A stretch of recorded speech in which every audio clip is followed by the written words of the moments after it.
I understand you just published a book recently. Okay, so welcome to this seminar on China's role in international relations and the prospect for closer cooperation between China and Europe in a new geopolitical setting. My name is Pernille Riker. I'm a research professor here at NUPI and also director of Center for European Studies at the University of Oslo, Arena. And this seminar is part of a project that we have on called Norway and the EU in changing times. So it's but today we will not talk so much about Norway, but we will talk about China, but also China-EU relations. And the title of today's seminar is maybe a bit provocative to some in the audience. I don't know. We will see. A normative China and a geopolitical Europe have the roles been reversed. And I think that most of us will agree that Europe has become more geopolitical. And then the question is China becoming more normative? And that we look very much forward to hearing about this. But of course, we are living in a time where roles are changing. We see a transformed U.S. foreign policy under Trump 2.0. And the question is how other global actors can and should react. Global power dynamic shifts and the rules of international engagement are rewritten. The understanding of China's evolving role is, of course, crucial. How is China responding to a changing world order, and what does it mean for the rest of us, especially Europe, including Norway, of course? So we are very pleased to have Associate Professor Reuben Wong from the National University of Singapore here with us today to explain to us China's strategies, ambitions, and behaviors on the global stage. This seminar will examine the challenges and opportunities facing China in this new context, and we are particularly interested in how China recalibrating its approach to the European Union, but also United States, Russia, and its Asian neighbors. So, Reuben Wong, you are very well placed to give us an Asian perspective on these issues, as you're working in Singapore as a deputy head and associate professor at the Department for Political Science at the National University of Singapore. I would just inform you all that this seminar will be streamed, so you're aware of that. And so welcome to Reuben Wong, and with no further ado, I give you the floor. Thank you. Hey, good morning, everyone. I'm very glad to be here. In fact, I was supposed to be here at NUPI last year in March, and then I missed my flight. so the lesson is arrive the day before and don't go through London Heathrow if possible. But this is my third time in Oslo, and I appreciate the warmth and the hospitality given by NUPI and by Arena as well, the University of Oslo. The topic I'm going to address today is I realize it's being streamed, so I'm going to be a little bit more careful than usual since it's not really Chatham House rules. But what I want to offer are some perspectives from Singapore, from myself, as a watcher of both the EU and China. Much of my research has been on the EU's relations with China and the EU's foreign policy towards this part of the world, East Asia. In fact, I spent my first career as a diplomat in Paris, in the Singapore embassy, and that's when I started this interest in the EU's relations with China, because I realized that the French were saying very interesting things about the rise of China and about, geopolitical shifts. This was in the 1990s. And they, I felt, were among the few European states which were preparing for the rise of China. One of the things that shocked me at the time was how the French went against the European norm of criticizing China at the UN based on its human rights record. And they, together with some other countries, which at that time were called the Airbus countries. So they were the Airbus consortium, and they had, of course, great economic stakes in China.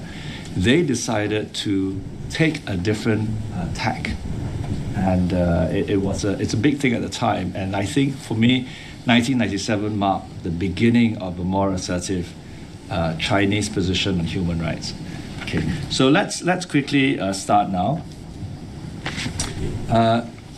EU as a serious geopolitical actor, I think, as Pernilla mentioned, and for me as a student of European foreign policy, but based in Asia, I found this amazing that, you know, after 2022, Europe was able to make so many decisions, and key countries within Europe, including Germany, were able to pass legislation and release funds to help arm Ukraine.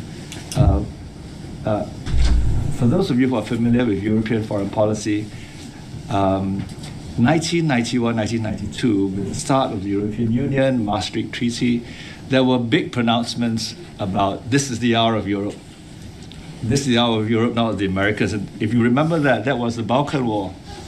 And that was a very, you know, perhaps far-fetched and overambitious statement about the ability of European foreign policy to make a geopolitical difference.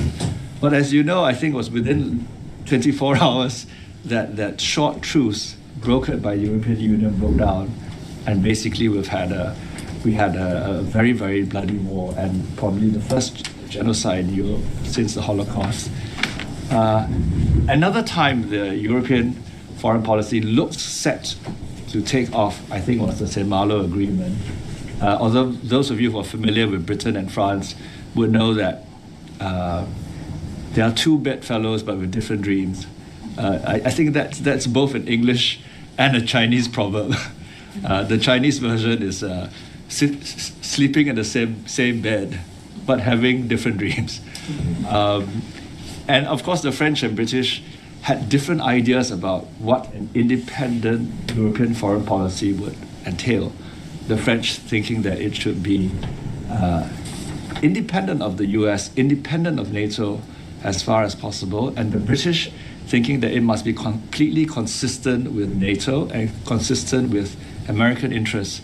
So I remember lots and lots of conferences. You know, I attended so many where they talked about formation of different brigades and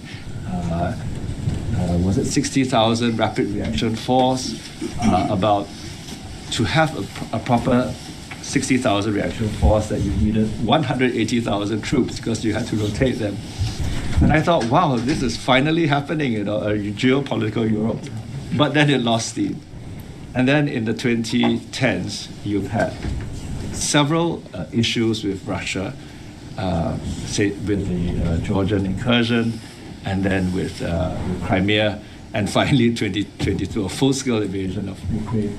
So for me, watching this since the 1990s, whether as a diplomat or as a scholar, I found it amazing that Europe was slowly but suddenly becoming a geopolitical actor. So I think there is no, or maybe there might be some other disagreement, because one of my best friends in London, Karen Smith, who is a professor in the LSE, she feels, she's American by the way, she feels that Europe's vocation is not to be a geopolitical or military actor. Europe should just stand for norms, human rights, democracy promotion. Finally, second point is China as a rising power, and China as a power which is able to advance alternative norms. I think yesterday when I presented at Arena in the University of Oslo, I got a lot of pushback, but I guess that's normal. So every time I say something about China as a normative power, people straight away push back. China is not normative power. China is a kind of a geopolitical player, it's a strategic diplomatic power, but is by no means a normative power. Here I want to say that when I say normative power, I mean a state or an actor that promotes certain norms. Those norms might not be the norms that or liberal norms that people in the West like to hear. I mean, a country like Norway, I guess for you, norms might mean human rights. And when you say human rights, you mean a particular kind of first generation liberal norms. democracy promotion, freedom of expression, freedom of speech, all the kinds of norms that a certain president in the United States doesn't seem to like. But the Chinese also have a feeling about what norms are important in the world. And I think looking at China in the last 20 or 30 years, we need to be prepared for that. What kinds of norms does China prefer? What kinds of norms is China promoting? And I would suggest three of them. Three which are sovereignty, non-interference, and the right to development.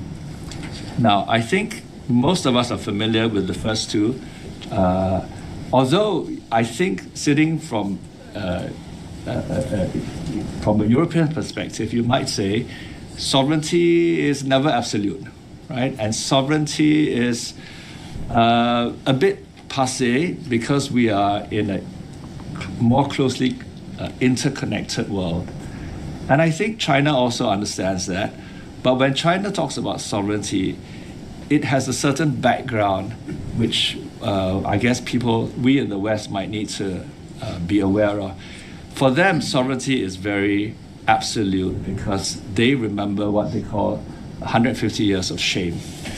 Okay? And for those of you who might be a little bit more familiar with Chinese history, starting with the Opium Wars in the 1840s and the cession of territories, right? So the French or British, of course, will be more familiar with them because they were basically the major culprits. You know, they took the port cities in Canton, which is Guangzhou province today. They took Hong Kong, it's probably the most famous. The Portuguese took Macau, that had been a few hundred years before.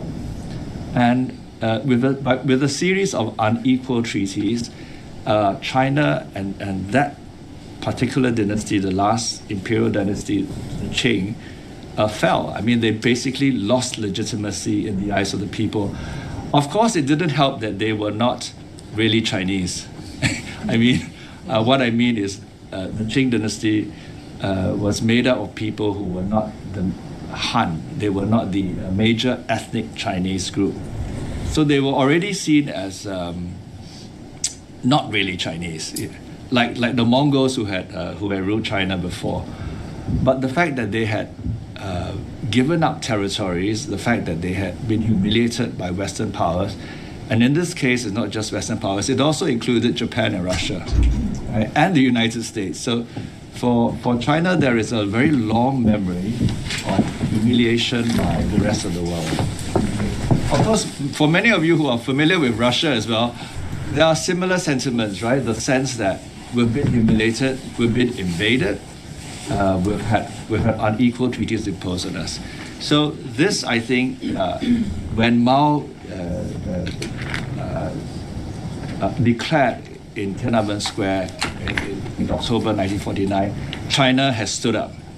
You know, it resonated with Chinese people in China, but also me as an ethnic Chinese person. My grandparents would say Mao was a great leader because he brought kind of a sense of self-respect back to China after 100 years of shame.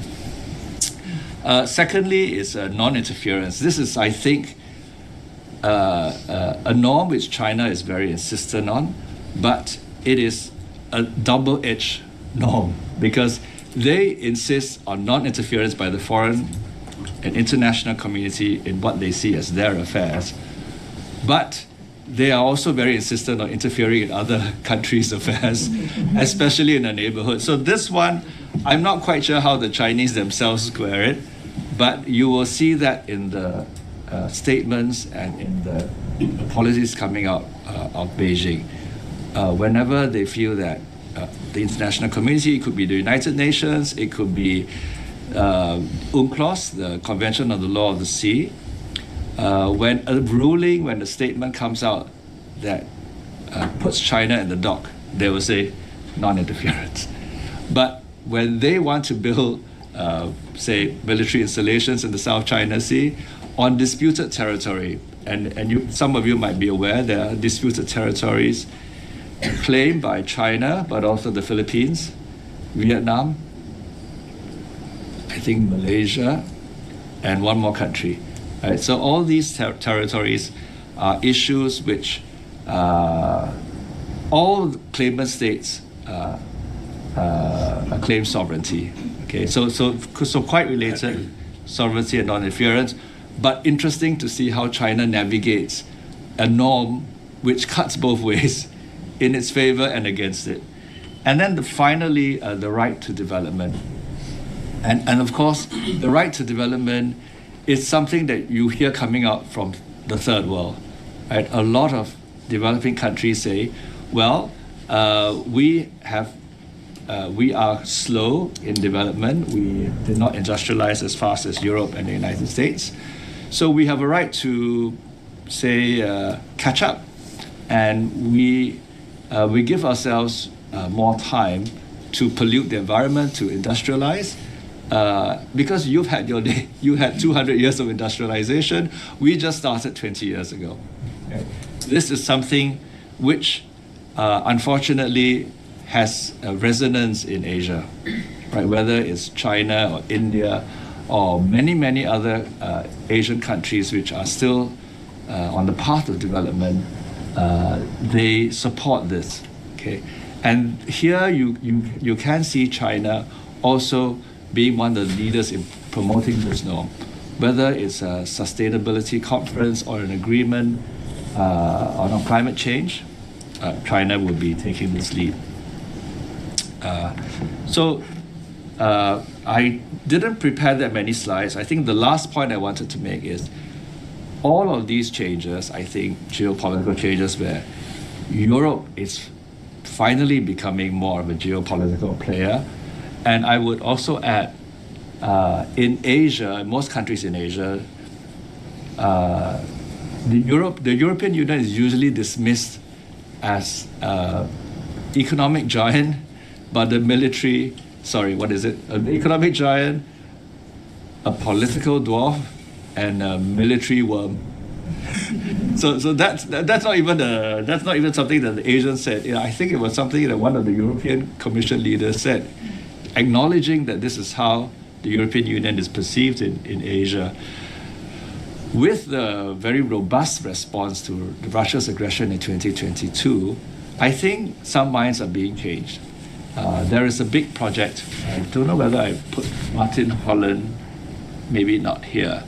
Martin Holland, who is a professor in New Zealand, he's done a multi-year project, I think about 20 years now, tracking the perceptions of Europe in Asia. And it's very interesting that in almost all countries in Asia, the European Union is seen as a unidimensional power, just economic. Only in one or two countries is Europe seen as a potential geopolitical power. Would you be able to guess which country this might be? Which country in Asia perceives the European Union as a potential military and geopolitical power? Taiwan. Sorry? Taiwan? Not exactly, no. China. Yeah. Why do you think China perceives the EU as the potential military power? Maybe it could, I'm sorry, I'm just wondering, maybe it could help China potentially to balance the current American geopolitical endeavors out. Yes, I mean, I'm absolutely. looking from Chinese perspective. Yes, absolutely. The Chinese see the European Union as one of their potential geostrategic partners. So if you think that Kissinger was a really great statesman in bringing China in, the Chinese are also very Kissingerian. Well, basically, they love Kissinger, right? And Kissinger went to China on his 100th year, just a few months before he passed on. And I was surprised when I saw it, because in Singapore, and I think in the financial hubs of China, say in Shanghai, most people will probably tell you the EU is a unidimensional power. But in Beijing, they see the EU as a potential military power. So I think that is changing minds. I still talk to my former colleagues at the Singapore Foreign Ministry, I'm very careful talking to former colleagues in the Chinese Foreign Ministry because they have to declare if they talk to a foreigner, right? But I will try next month when I go to Beijing. The Chinese, in a sense, project their own self-image onto the European Union. They have an identity which is still not quite fully formed, because at times they think of themselves as a developing country, hence they insist on this, but they also think of themselves as a great power and counterbalance to the United States, and hence they look towards Russia sometimes, and they also look towards the European Union as a potential ally. This was such the case that in the 1990s, in the mid-1990s, an American China watcher, David Shambo, wrote an article called the Emerging Axis. Some of you might remember this, some of the scholars here. And in this article, he suggested China and the EU could work geostrategically together to balance off an overactive US superpower. So here there are, I think, especially now in this very changing geopolitical environment, China is also looking towards the European Union as a potential counterweight to the United States. We all know that the Trump tariffs were basically aimed at China. And of course, second in line was the European Union, right, which got the real brunt of it. But the United States is looking at ways, whether Democrats or Republicans, looking at ways to balance China.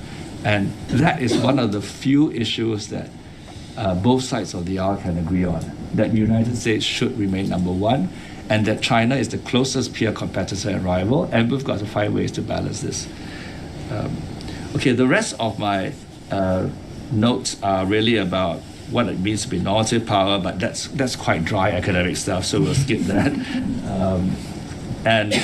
This is just a quote which kind of illustrates how the how the French had been viewing the Chinese. And there is an interesting book by Alain Perfit, who was a minister in de Gaulle's government, and he quoted Napoleon, who had envisioned, back in the 1800s or late 18th century, that when China awakes, the world will tremble. Right? So there has been, I think, a very long expectation, at least in Paris, that this is going to happen. This is the century of humiliation we talked about. Okay, so that's all really most of what I wanted to say, that we are now going through a geopolitical shift where the old assumptions might have to be kind of either retired or reassessed. Thinking about the EU as just an economic and normative power, I think is probably something which you in this room probably are more familiar with, and you are probably reassessing. But I think thinking of China as just a military and economic power is also something that needs to be reassessed. And China knows that, because for those of you who are China watchers, you know that China is undergoing a massive change in its society, aside from demographic change where the population has stopped growing, the population has started aging, and like most developed countries in the world, in Europe or in Asia, the fertility rate is way below replacement level, so they will start shrinking. They might start aging before they become a really rich developed country. China's per capita GDP is still much lower than the European Union average, and much lower than the United States. So there are many challenges that they have, and China basically wants to have a kind of a peaceful external environment where it could continue to become richer, more wealthy. And for me, I think it's very, very unlikely that China would do Russia. I mean, invade another country. They might do things that try to buttress their claims to territories that they think are rightfully theirs. But it's, for me, very unlikely that they will rock the boat. The liberal international order, the trading system that was underpinned by the United States for the last 70 years, has worked in China's favor. And I think going forward, we can expect China to want to uphold that liberal trading order. So they will be looking towards the United Kingdom, towards Asian countries, and towards the European Union, among others, to salvage what is left of it. I think there might be a few business people in this room, so I'm not quite sure whether I can answer all your questions and doubts and reservations. And I know there could be a few people who are doubtful about whether China is a normative power at all. I would suggest that when we say normative power, all I mean is China has certain norms which might be a bit different from what the rest of the world, especially the rest of the West, thinks are appropriate norms, and we should be ready to engage China on its own terms. Right. Thank you very much.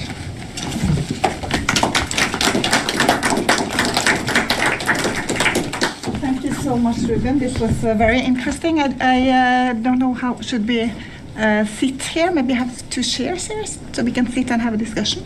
Do we have that? Or I can just move this table and we can stand. Just so that we are in the middle. So we stand on the table. Yeah, okay. Perfect. Okay, I think this was very interesting, and it's of course interesting to have this kind of Asian perspective on both on kind of, I mean, you're in Singapore, how you see China, but also how you kind of see it. You know European Union well, you know the European affairs, so also how you see the development in EU-China relations. And I have 4 questions before I open the floor that I want to challenge you a bit on. We had a discussion yesterday as well, so we continue a bit on this. But the first is, you said that there's one country in Asia that sees the EU also as a kind of geopolitical or rising geopolitical. Yes. But then again, I just wanted to ask you about how does China look at the EU? I mean, does it think of Europe or EU? Because until now, I have seen that from China, I have had the impression that they do not so much see the EU as an actor, but they kind of focus more on individual European countries. So it's a little bit of split and rule approach from the EU. So that's the first question. The other question is, of course, thinking about, I know that when you look at China as a normative power, or you frame it that way, you have different types of norms. Yes. And of course, I see that point, but at the same time, sovereignty is one of the key norms. And we know, from a European perspective, China is supporting Russia in kind of and enabling Russia to continue its war in Ukraine. So this is a difficult argument, I think, from a European perspective. Yes. So that is the second, and we discussed that yesterday. So, but I get to give you the chance now to comment again. And of course, it's also. You said that it's very unlikely that China will be Russia, kind of an aggressor that's attacking another country, and then of course the Taiwan question comes up. So I wanted to say a little bit about that. I mean, it's reassuring that you see it that way, but I wonder, is it really grounded in the development that we see in China these days? And of course, the fourth question is more on global south, where I mean, China is a part of the global south, but also can engage in development support in Africa and other countries. And the way they are doing it is a bit different from maybe the European Union and others, and they don't have, I mean, they are focused on development, and development rights was kind of one of the norms. Yes. But then we come back to human rights and the way they do it. which is some, I guess, but the criticism would be that China is not really a normative actor in Africa. They support the infrastructure, but it's also for kind of preserving Chinese interests. Yes. So these are four questions. Sorry. Okay. We start with them, and then please sign up, and I let the floor also to ask questions. So should I take the questions first, or Take your questions first? Before, and then I can make a list. So maybe in order to let everybody have a discussion, I will just be very short in my responses. First question about China's view of the EU or Europe and whether China divides and rules. Yes, of course it does. So does the United States. So does Russia. And you can see in the historical interactions between China and the EU that at the beginning in the 1970s, when the European communities at the time established relations with China, China didn't quite understand what this animal was. Well, actually, most Europeans, I think, still kind of grapple with what is the EU, especially our British friends. And China kept focusing on the major European capitals. So Berlin, or Bonn at the time, London and Paris. And they couldn't quite understand this animal, which has a bit of a supranational element. For example, whenever there was criticism of China's human rights issues, especially by the European Parliament, they would go instinctively to the European capitals to say, you can't do this, you're embarrassing us, and we've got all these deals at stake. It took a while for them to realize that there is such a thing as Europe, which is more than just the sum of its parts. But they also know that Europe works on intergovernmental principles for things like security and foreign policy, right? And they also realize that in terms of human rights, even if there's a lot of criticism from the European Parliament, it doesn't really affect economic relations. So it took them a while, but then they realized, okay, we'll just have to grin and bear it. Every time a Chinese leader comes to Brussels or to Strasbourg or some of the European capitals, there will be demonstrations in the streets. So I think they've come to accept that.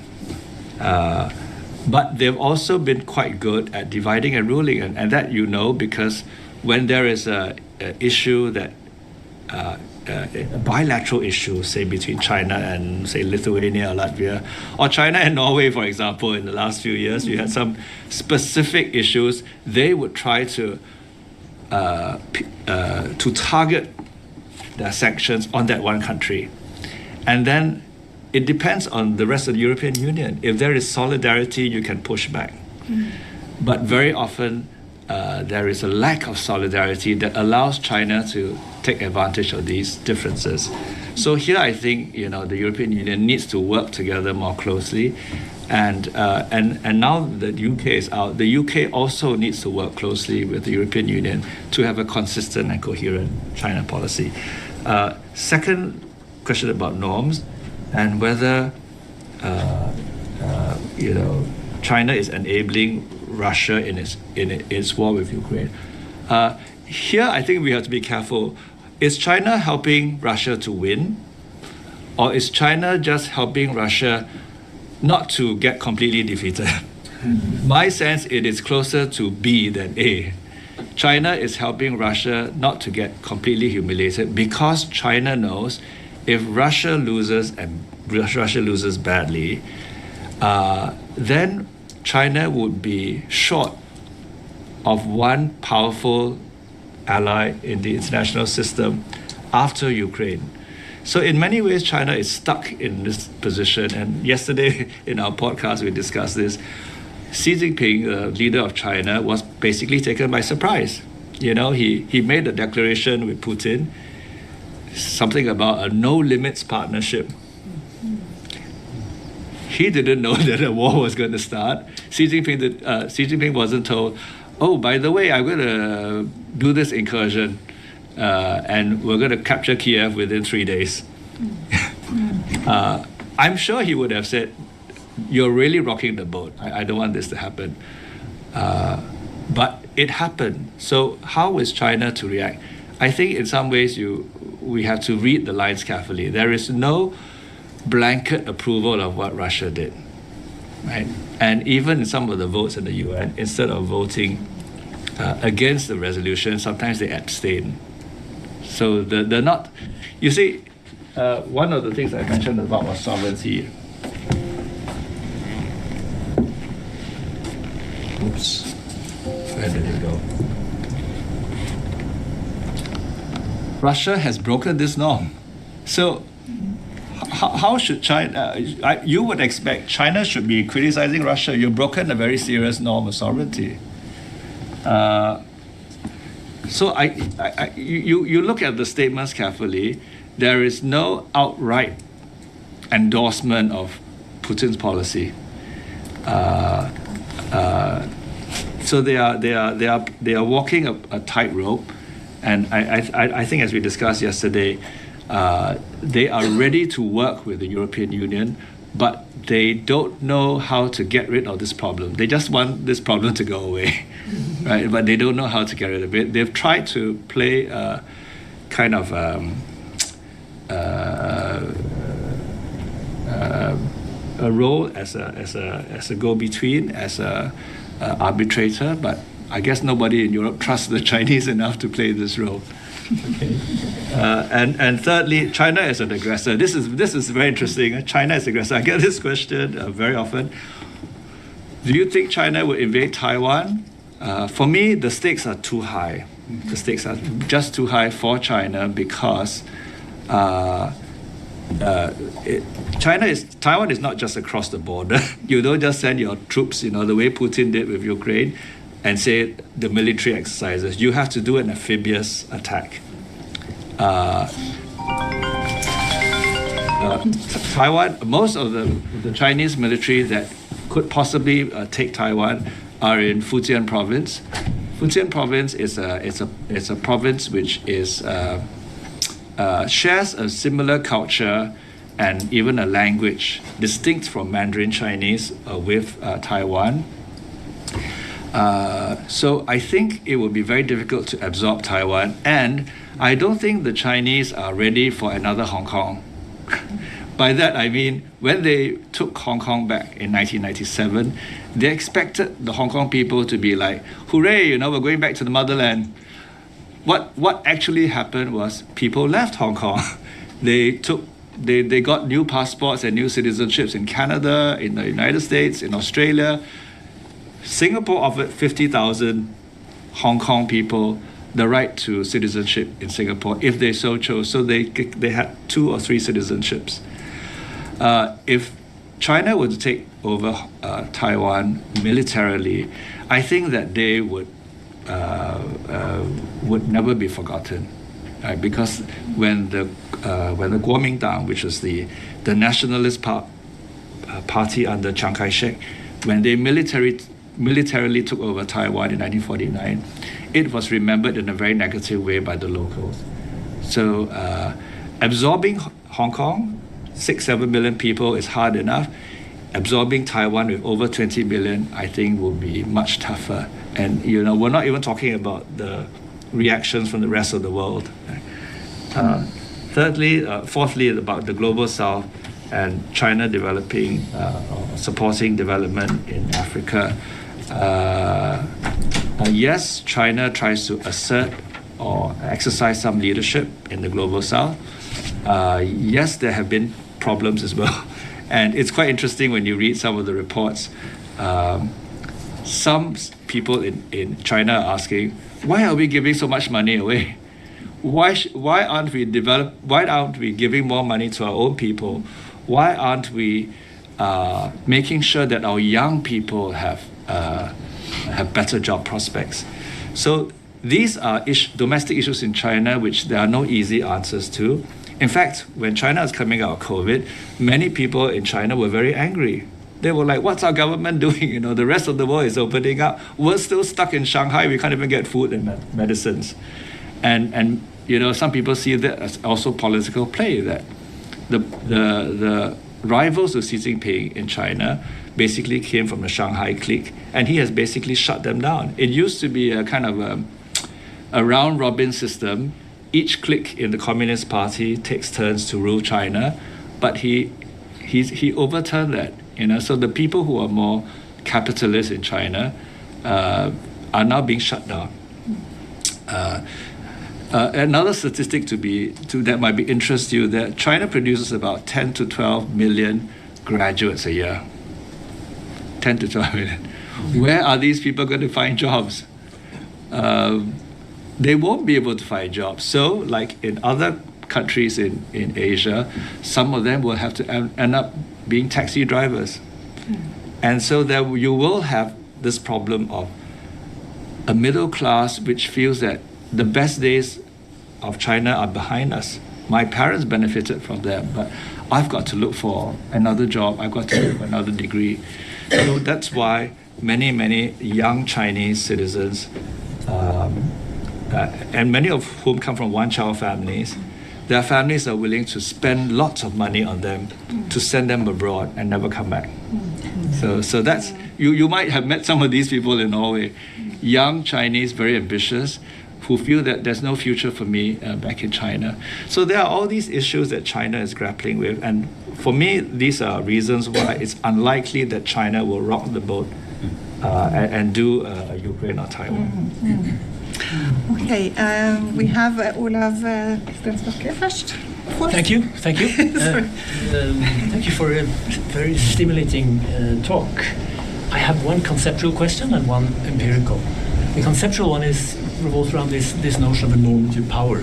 Yes. My question is, are you not diluting that concept, since that concept is usually applied to actors who are prepared to do things that are inconvenient and costly to protect the norm, whereas all the norms that you list that China champions are all rather convenient ones for China. So that's the issue, whether you're not diluting the notion of a normative power. Yes. The empirical one is, the cases that you present, do they really support the notion that the geopolitical thinking goes on in Europe and not in China? I mean, the way you laid out the perception in China of the EU is clearly casted in geopolitical terms. The kind of norms that China is now clearly among the key champions of in the free trade area today is also it's not an inconvenient norm. It's a convenient one. Okay. And well, you mentioned yourself the kind of the difficulties or at least tensions between the second norm you mentioned of non-interference and Russia and China's overall stance in the Ukraine issue. So in other words, are you conceptually diluting the notion, and empirically are you exaggerating the normative component of China's behavior? Yes, I think the first question, yes, I am diluting the understanding of normative power, and I think quite justifiably, because the key proponent of normative power, Ian Manners, he basically had a one case kind of example. It was really the death penalty, capital punishment, and that's a norm which I agree the European Union and most European countries support the abolition of the death penalty, and they will go to extents which hurt them economically in order to do so. For example, the European Union is willing to campaign against the death penalty for people on death row in Japan and the United States. There's no way that this benefits the EU. In fact, it hurts their economic interests. So in that sense, yes, the EU is a normative power because it supports and sticks its neck out for norms which actually hurt its own interests. But in many other ways, you can, because aside from death penalty, I find it very hard to find any other norms which the EU stands for, which it's willing to sacrifice tangible, pragmatic interests for. For example, human rights. right? Human rights, the rights of ethnic minorities to have their own language, their own education system, to protect their culture. I find NGOs much more active in this front, whether in Europe or the United States. Human Rights Watch, for example, Amnesty International, who are willing to do that. And of course, the European Parliament does that. But the member states in the European Union,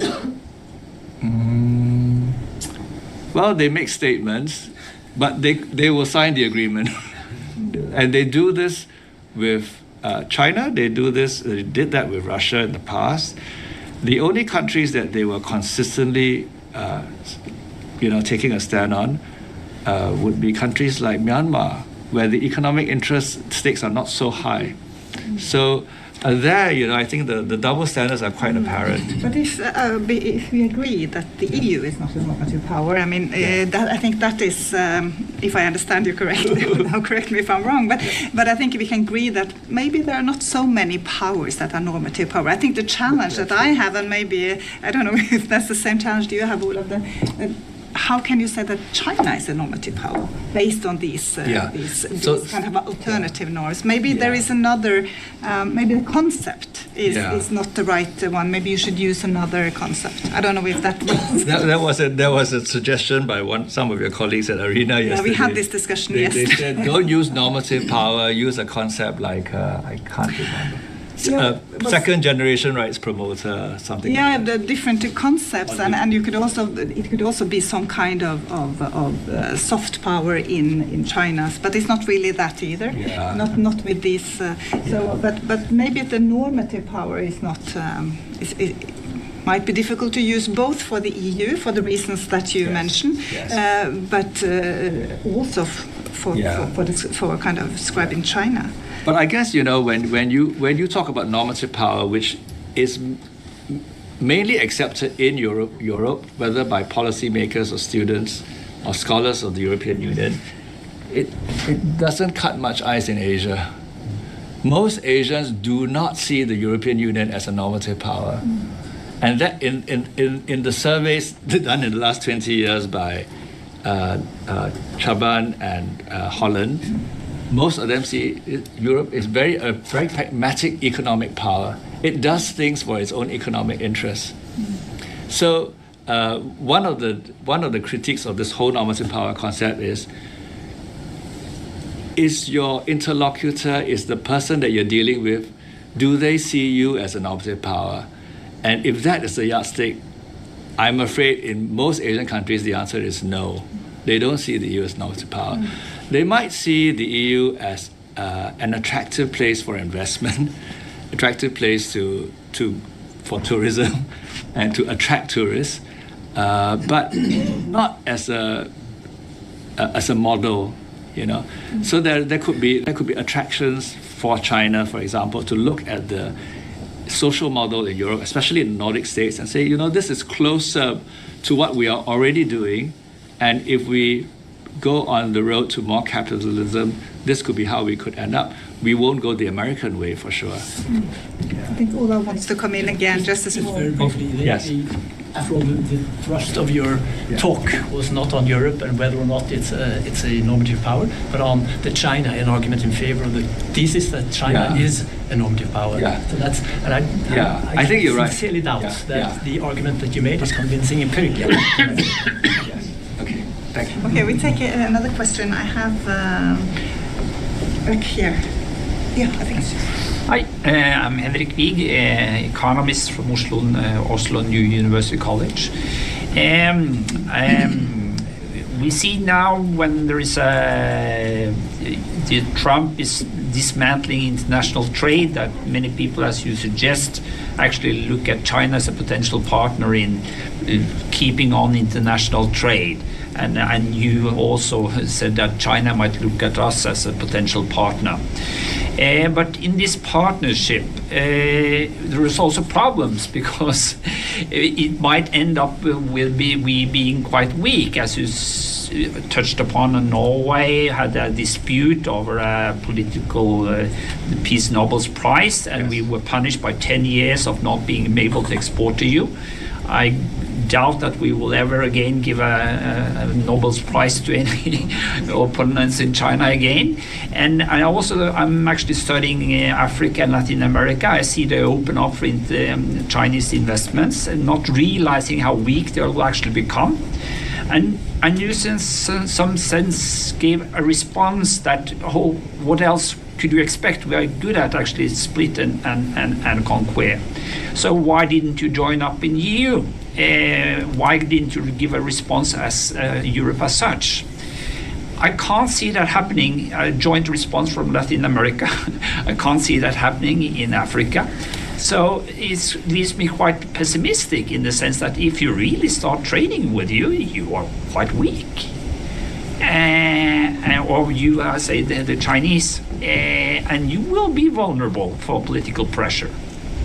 So you think this is the case not only for the weaker countries in Africa or Asia, but also for the European Union? Yeah, that's what you said, that we had a problem, Latvia had a problem because EU didn't respond on behalf of us.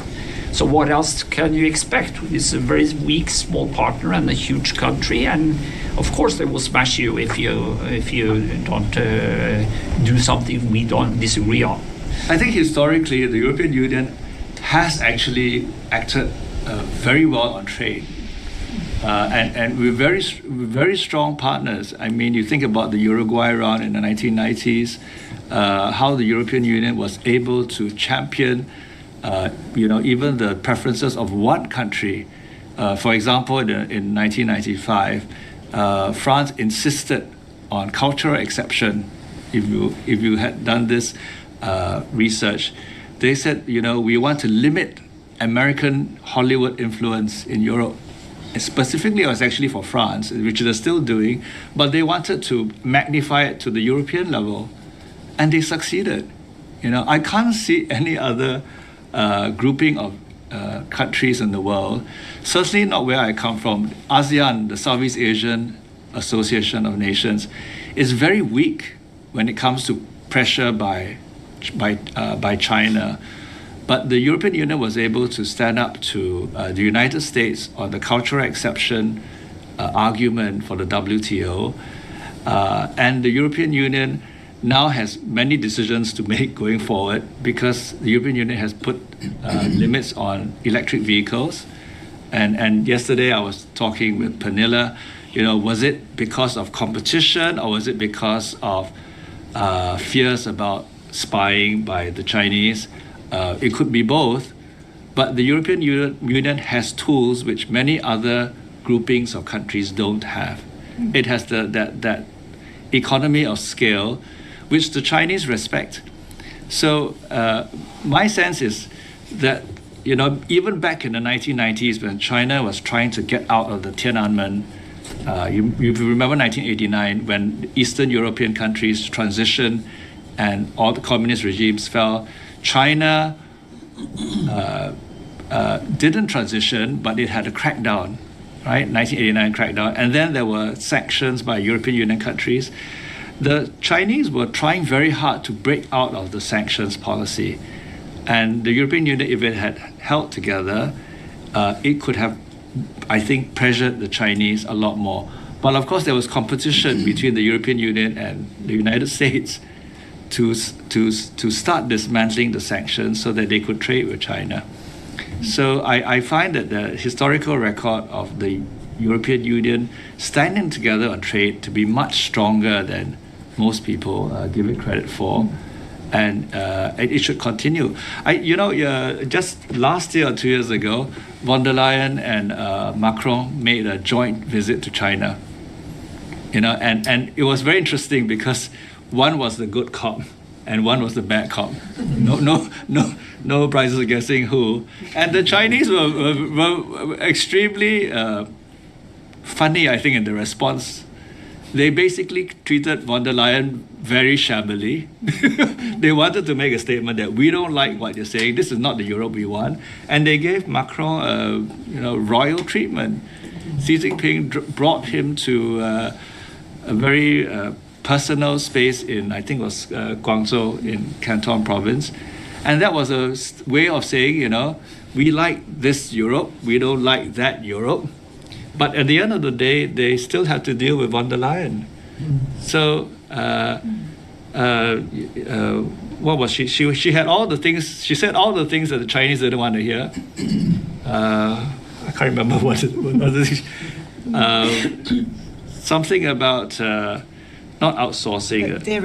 De-risking. Whole speech about de-risking, and but I think it worked.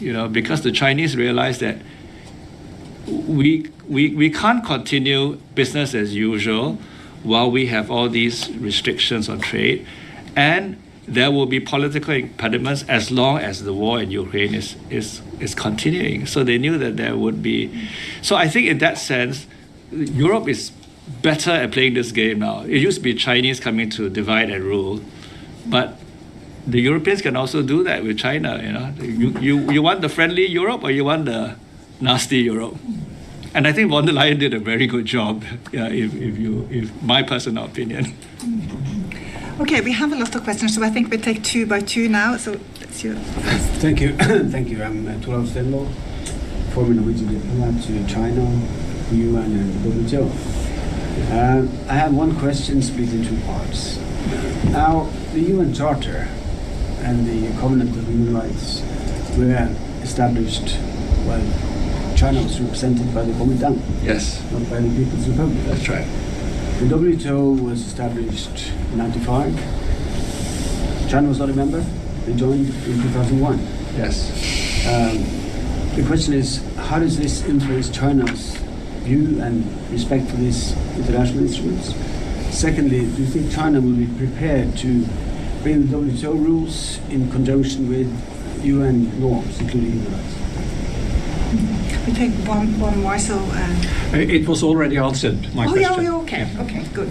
And then we can take your answer. Trump has a point, and European right-wing leaders have a point. China's becoming the workshop of the world. Yes. And what the globalization means, they're taking jobs from American and European middle class, working class voters. Yes. That's a serious concern. Do you think this tariffs is going to go on forever? Is this a solution, or how is the economic world going to evolve in that context? Okay. So maybe I take the second question first.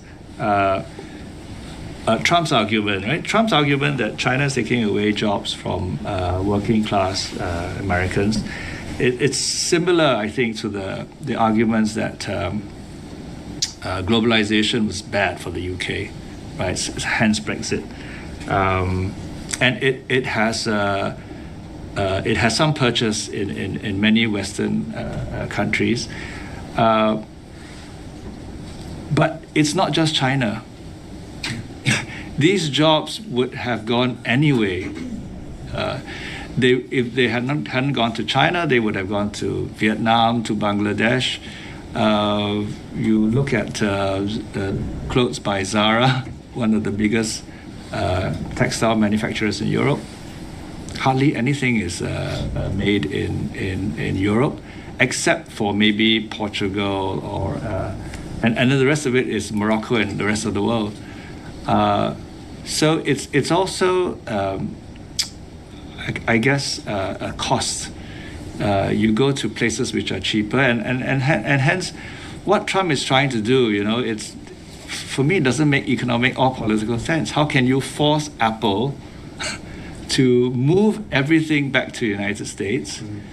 Apple will not be able to sell its products at that cost anymore.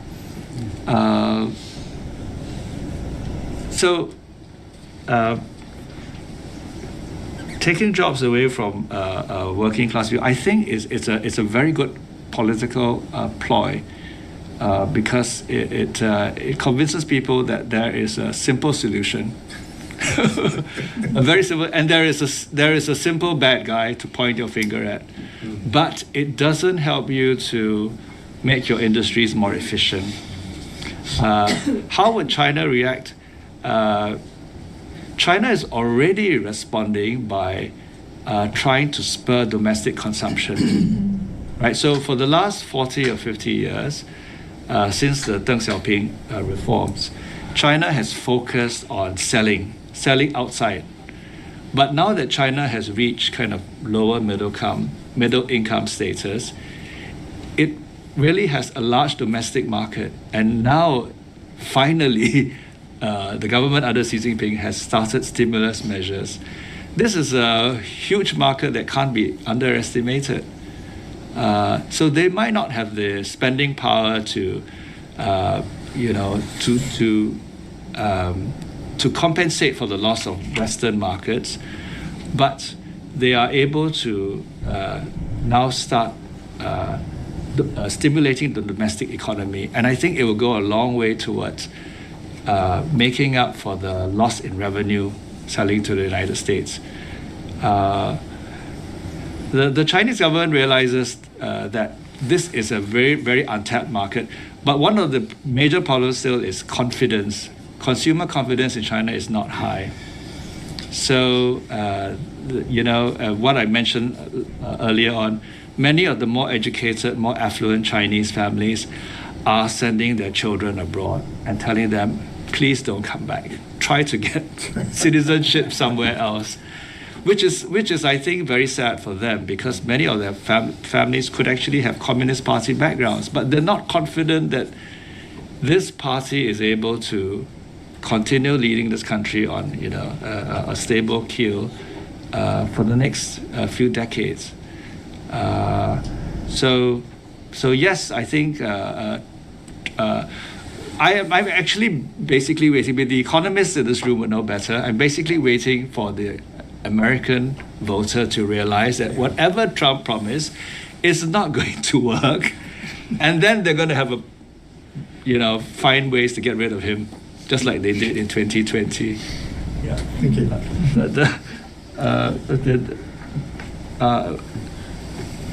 Questions about WTO and the UN. Yeah, I think you're absolutely right. The Chinese tend to say, oh, we weren't there at the beginning. We didn't agree to these rules. And it's the same for the UN Charter, the same for the UDHR, because it was basically Taiwan in the Security Council. But when they joined, I think this is what we have to remind them, when they joined the UN, I think it was 79, and then the WTO, they signed on to these agreements that were already in place. So we need to remind them. And of course, China is an even more face-conscious society than the United States. So the best way to remind them is actually to do it out of the public eye. Yeah. Can I just follow? Yeah. Now, the difference between the UN accession and WTO accession is that the latter they spent 15 years to negotiate entry. I suppose they didn't do that for the UN. Yes, so the UN, it was Kissingerian diplomacy, and it was convenient to replace the seat from Taipei to Beijing. Looking back, and I did some research on Taiwan, sometimes Taiwanese diplomats feel they made a mistake. At that point, they should have said, all right, one seat for China, one seat for Taiwan. So they missed the golden opportunity. They were so fixated on this one China idea. But yes, I think eventually the international community will have to remind China, these are your commitments, and let's stick to them. Okay, we have more questions. So, thank you. I'm Sadia, I'm Pakistan's ambassador to Norway, and thank you indeed for a very insightful lecture. My question is about the recently established International Organization of Mediation headquartered in Hong Kong. I would like to hear from you your take on that in the context of the three norms which China is promoting according to your lecture. International Organization for Mediation that is recently established in Hong Kong, and I think 33 countries, according to media reports, signed it, but Pakistan for sure, and Serbia from Europe also, perhaps ostensibly because of its unhappiness with NATO, maybe. I would like to hear your take on that. I'm afraid I'm not so familiar with this organization, but I think the general principle is if you look at the last 10 or 15 years of China's activity in building up or founding organizations such as the Shanghai Cooperation Agreement, SCO, as well as some of the other more financial, economic ones, they tend to do it a bit differently for the United States. They sometimes headquarter them.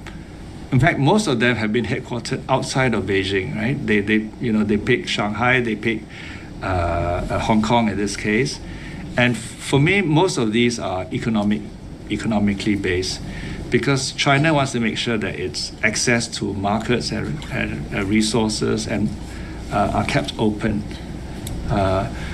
So I think you can expect some political interference or political intervention by Beijing, but more or less, I find that Chinese involvement in international organizations tend to be economically centered, and that they are willing to do business.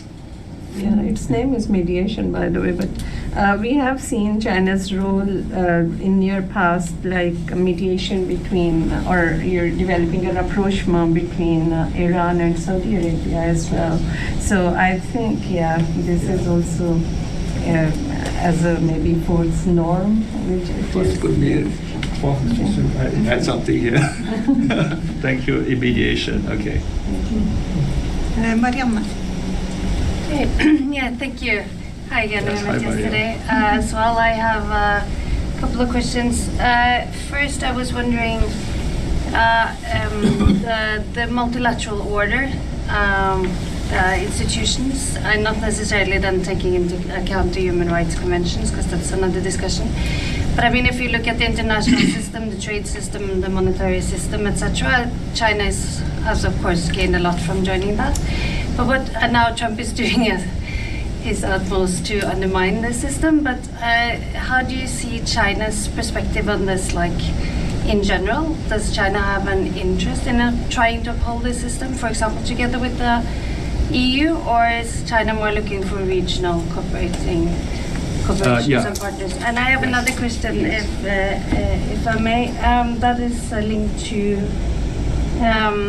Ukraine and peace negotiations, and many tend to assume that China would need to perhaps get involved at some point. That would be one thing that might push negotiations further. So what do you think it would take for China to somehow get involved and pressure Russia more with strong secondary sanctions, for example? Would that affect China's position? Okay, so I think the first question about the multilateral order, especially in terms of trade and finance,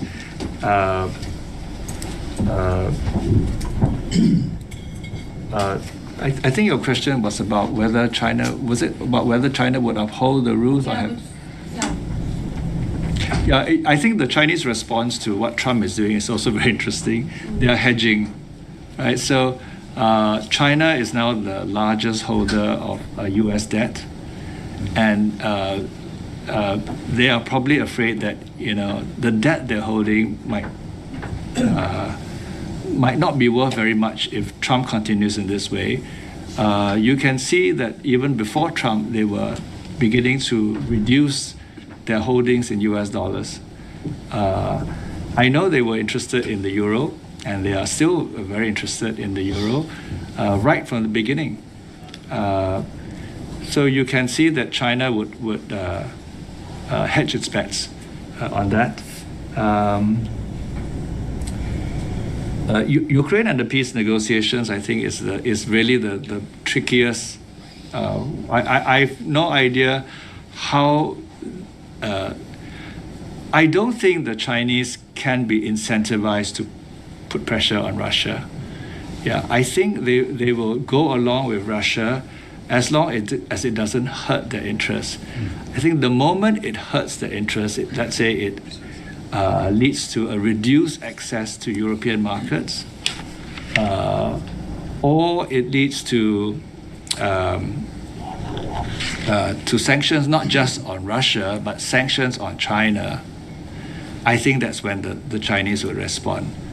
But I don't know how the Europeans can do it in a way which, of course, it will be threatening, but it cannot be seen by the Chinese public as buckling to EU or US pressure. So it's a difficult balance. So maybe von der Leyen might have to do her thing again, but to do it in a quieter diplomatic way, to say, we're thinking of doing this, and I'm under a lot of pressure from my member states, because what you're doing is so offensive, not just to the member states, but to general public opinion.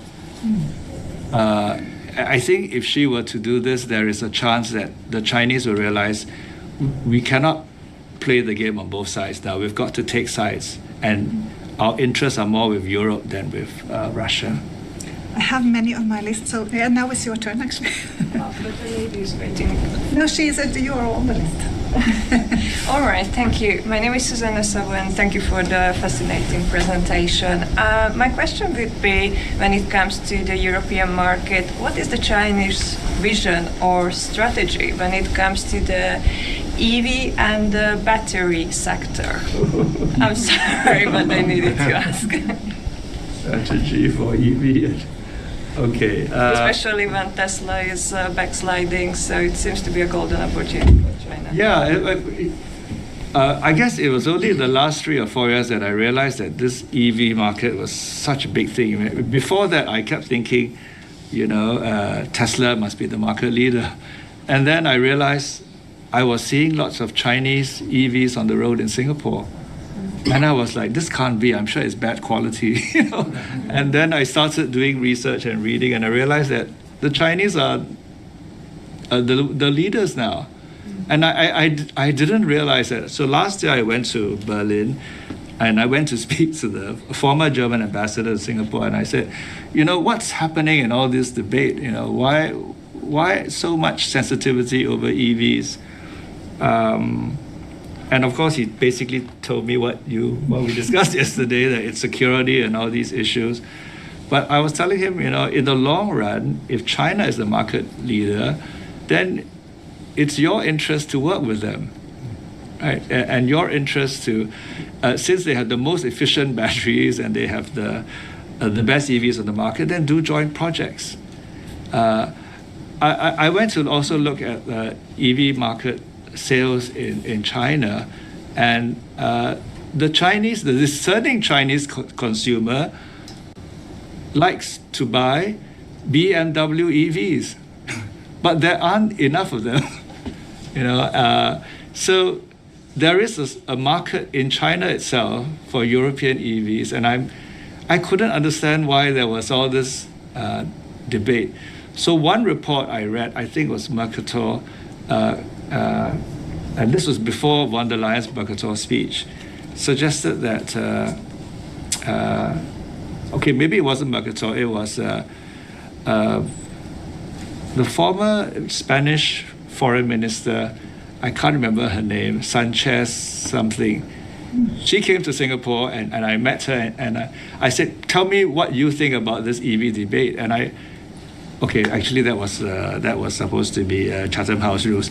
But anyway, basically, I realized that there were many different voices in the European Union, and some voices were saying, we need to work with the Chinese, and in the long term, this is the technology that we need to invest in. So I think it's really the political impediments that are stopping European car manufacturers, and maybe a little bit of protectionism. But with the thirst for luxury goods in China, whether they are the traditional luxury goods by LVMH, for example, or better made cars, I think the European manufacturers are really missing the boat if they don't get into that market, because there is a demand for it. It's the security issue, yeah. Okay, we have more on the list, so I come back to you in the end. But yeah.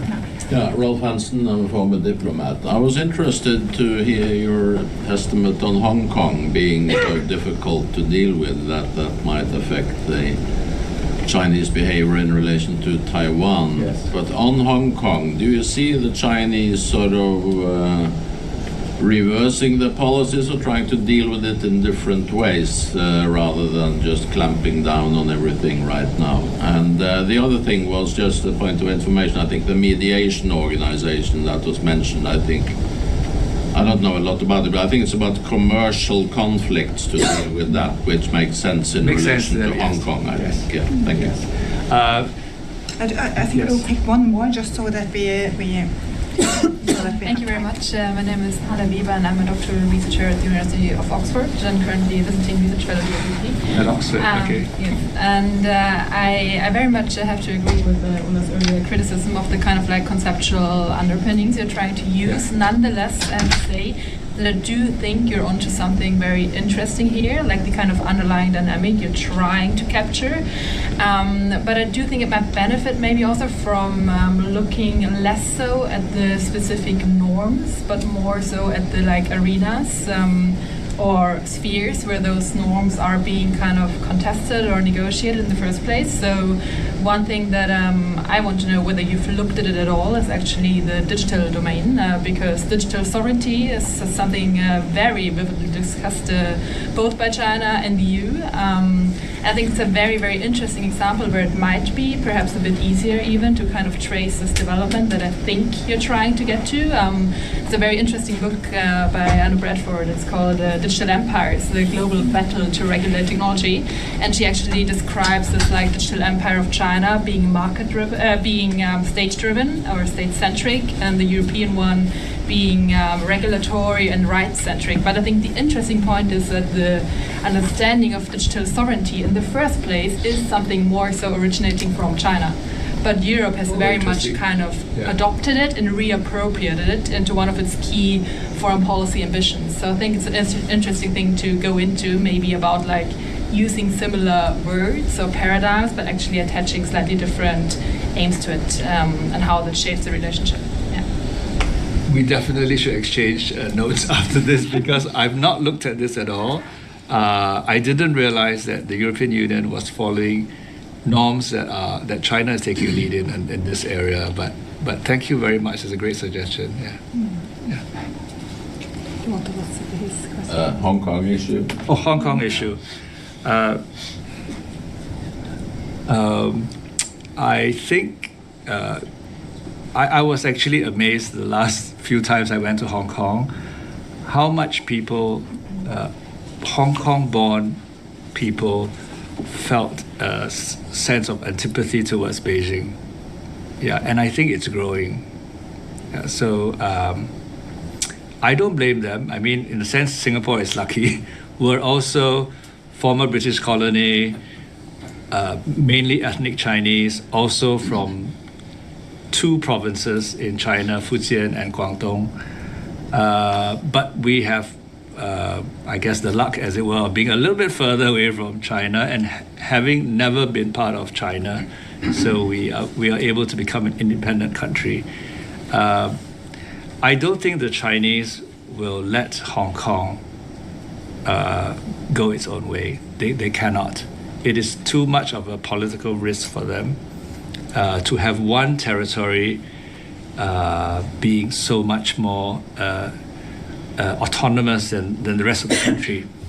And they also have no real interest in letting Hong Kong go back to its pre-1997 heyday, because they want to show that, if a city or if a region in China succeeds, it's under the communist system. It's not because of the pre-communist, the British DNA that's in Hong Kong. It's because we've succeeded on our own terms, and that's why they are more interested in making sure Hangzhou, Suzhou, Shanghai succeeds. So I don't think there's a rosy picture for people in Hong Kong. They will have to accept that the rules in Beijing are coming to Hong Kong, have already come, and are going to be executed in a tough way. And we saw that in the Black Shirt movement in 2019. And the way the Chinese media portrayed the demonstrations was something which most mainland Chinese agreed with, that these were hoodlums and these were gangsters, and they weren't doing things which were patriotic, right? And you'll see even influencers in Hong Kong born, Hong Kong bred. Probably the most famous one would be Jackie Chan, right? The Kung Fu star, who's made statements saying we need to support Beijing and the Chinese line.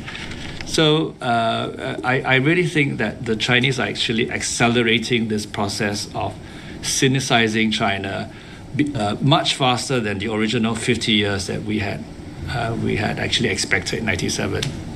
Yeah. We have two more questions, so in the back. Thank you.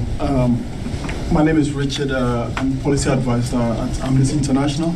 Okay. So you can understand why I'll go back to the norms, China's position as normative power.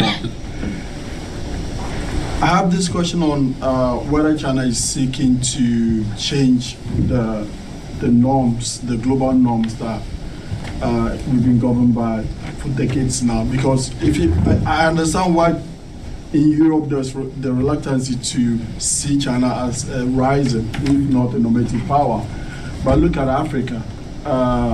And in 2017, Beijing Declaration on Human Rights, where they actually saw development and subsistence as the basic human rights compared to civil political rights. Yes. And then you also look at the professionalization trainings that Beijing is giving to Africans, politicians, yes, and journalists, all training them in its kind of policy of development trumps or models, yes, and offering them as alternatives, prototypes compared to democracy and to get out of poverty.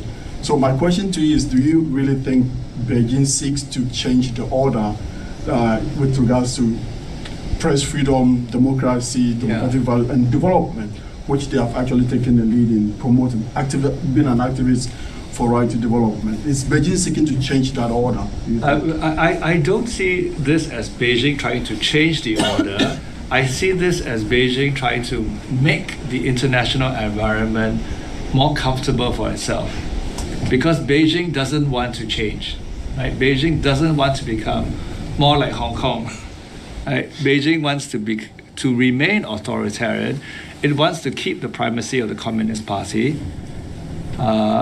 So it does all these things on the international stage, and in this case Africa, not out of altruism, but of course, first of all, economic interest, but also to show that its way of development has got purchased elsewhere, right? And it's probably doing a better job of this in Africa than in Asia. I say this because Beijing doesn't have territorial disputes in Africa.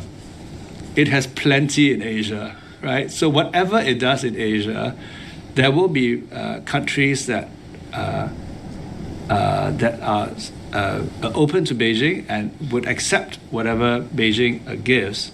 But there are other countries who would desist and say, you know, what are the strings attached?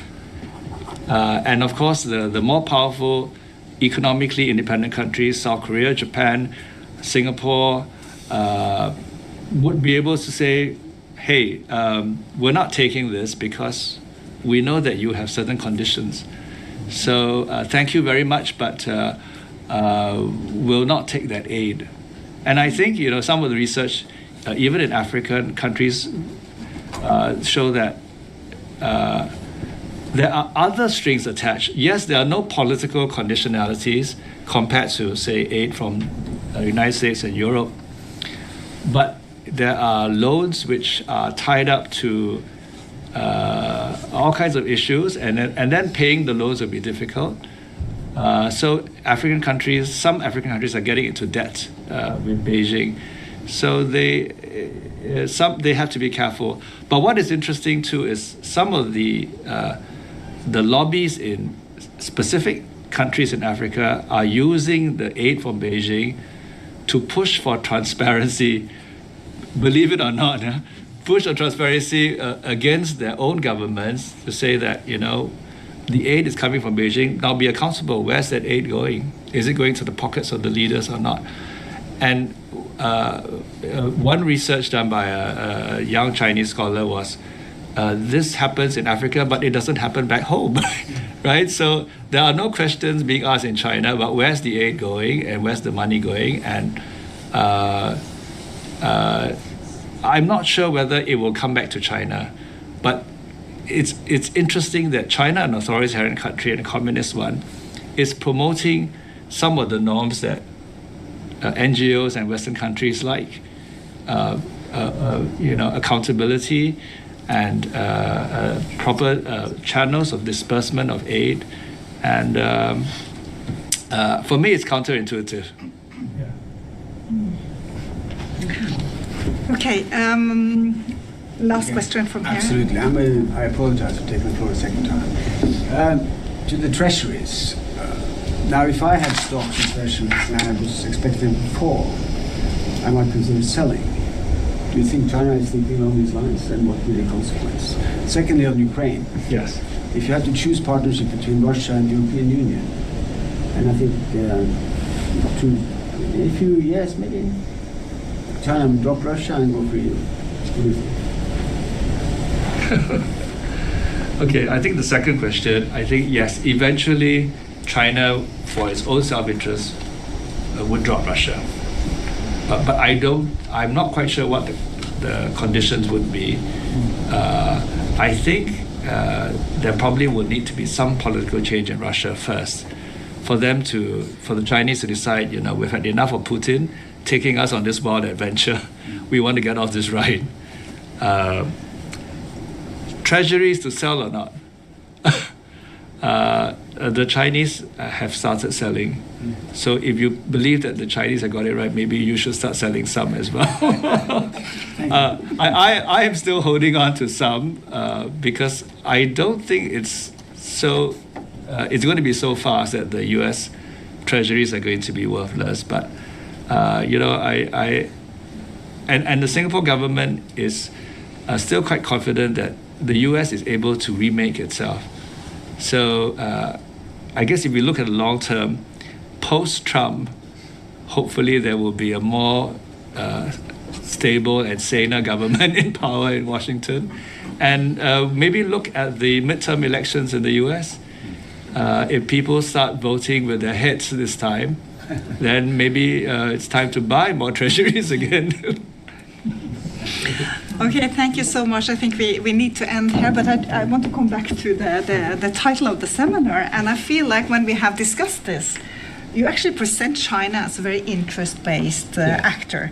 So I would challenge you maybe, because I know that this will be a paper, so maybe normative power China as a normative power is not the good concept. Okay. But I agree with you have had some suggestions here today, and also yesterday in our seminar, and it has been really interesting having this perspective from you for kind of being in the region, and of course looking at China in a different way that we see it here. We should have talked even more about EU-China relations. In the end, this is a seminar in a series on the EU-China relations is important. I think it was a good question here, which if you have to choose between Russia and the EU, what will China choose? And if it was kind of more on a normative power, it would have been, and sovereignty is an important norm, and non-interference. One would perhaps assume that China would choose the EU and support the EU supporting the EU in their support for Ukraine against Russia. So that would be an argument that goes a bit against the normative power. That's true. Okay, thank you so much for this seminar, and thank you for coming, and thank you for a lot of good questions. And thanks to you, Reuben. It's great to have you here. Thank you. Yeah.